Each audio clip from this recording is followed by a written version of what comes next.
एक बच्ची जो 11 साल में ब्याह दी गई, एक औरत जिसे समाज ने गाली दी, पुलिस ने मारा और माफियाओं ने रौंदा, लेकिन उसी औरत ने बंदूक उठाई, अत्याचारों के खिलाफ लड़ी और फिर एक दिन संसद की कुर्सी तक पहुंच गई।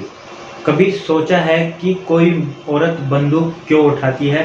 क्या वह जन्म से अपराधी होती है या समाज उसे धीरे धीरे धकेलता है उस रास्ते पर?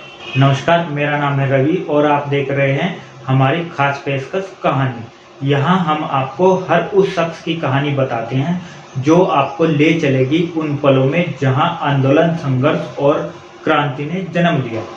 यह कहानी है फूलन देवी की। बैंडेड क्वीन से लेकर संसद तक का सफर और फिर एक दिन दहाड़े उनकी हत्या, जिसे न कानून ने बचाया, न समाज ने समझा और न इंसाफ ने जगह दी। सवाल ये है कि फूलन देवी सच में अपराधी थी या समाज के अपराध की उपज?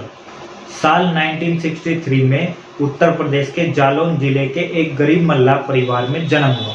मल्लाह जाति यानी एक ऐसी जाति जिसे समाज में नीचा माना जाता था। गरीबी इतनी कि बचपन से ही खेतों में काम करना और परिवार के झगड़ों में उलझ गई।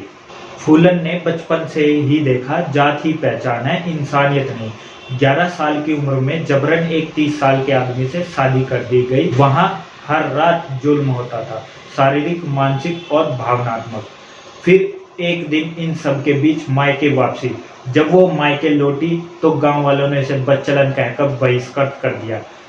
पर क्या मायके कोई सुरक्षित जगह था? नहीं। वहां भी बस एक सवाल, लौटी क्यों? जिसकी उम्र खेलने की थी उसे ही चरित्रहीन बता दिया गया, जिसे बचाया जाना था उसे ही दोषी बना दिया गया। और अभी तो जातिवाद समाज का दूसरा चेहरा देखना बाकी था। गांव के ठाकुरों को उसकी बेबाकी से दिक्कत थी। वह हर मुद्दे पर उनसे बात करती थी, उनसे जवाब मांगती थी। फूलन की जमीन हड़पने की कोशिश की गई। विरोध करने पर पुलिस ने उसे जेल में बंद कर दिया और पीटा। गांव में ठाकुरों द्वारा बार बार शारीरिक शोषण, अपमान और मारपीट की गई। फिर एक दिन फूलन के हाथ में बंदूक आ गई। साल 1979 में फूलन ने चंबल के एक डकैत गिरोह का हिस्सा बनना तय किया। वहां भी सत्ता और जाति का संघर्ष था।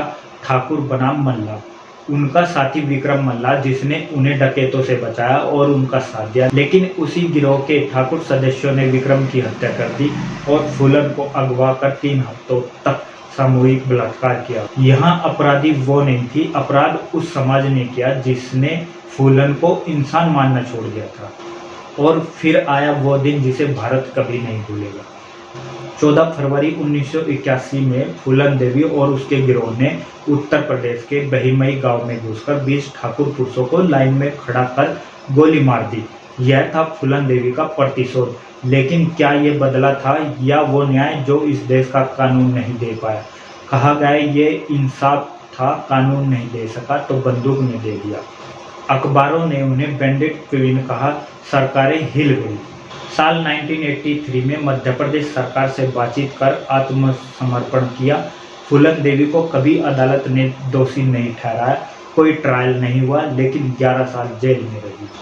वे बार बार कहती थी, मैंने गोली चलाई लेकिन सिर्फ उन्हें मारा जिन्होंने मेरे साथ जुर्म किया था। 1994 में यूपी की मुलायम सरकार ने केस वापस लिया और फूलन देवी को रिहा किया। वे समाजवादी पार्टी से जुड़ी और 1996 व 1999 में मिर्जापुर से सांसद चुनी गई। संसद में उन्होंने दलित, महिला और पिछड़े समाज की आवाज उठाई। उनका जीवन अब डकैत नहीं, नेता बन चुका था। लेकिन क्या समाज उन्हें स्वीकार कर पाया? 25 जुलाई 2001 का दिन फूलन देवी की अपने सरकारी आवास 44 अशोका रोड के बाहर दिन दहाड़े गोली मारकर हत्या कर दी गई। हमलावर 3 लोग थे जो गाड़ी में आए और भाग गए। ये दिल्ली का VIP इलाका था, फिर भी सुरक्षा में चूक हो गई। बाद में एक व्यक्ति शेर सिंह राणा ने हत्या की जिम्मेदारी ली और कहा कि यह बेईमानी हत्याकांड का बदला लिया है। पर यह सिर्फ बदला था या राजनीतिक साजिश, इस पर अब भी कई अनसुलझे राज है। नंबर 1, किसने शेर सिंह को हथियार, गाड़ी और ठिकाने दिए? नंबर 2, क्यों फूलन देवी की सुरक्षा अचानक कम कर दी गई थी?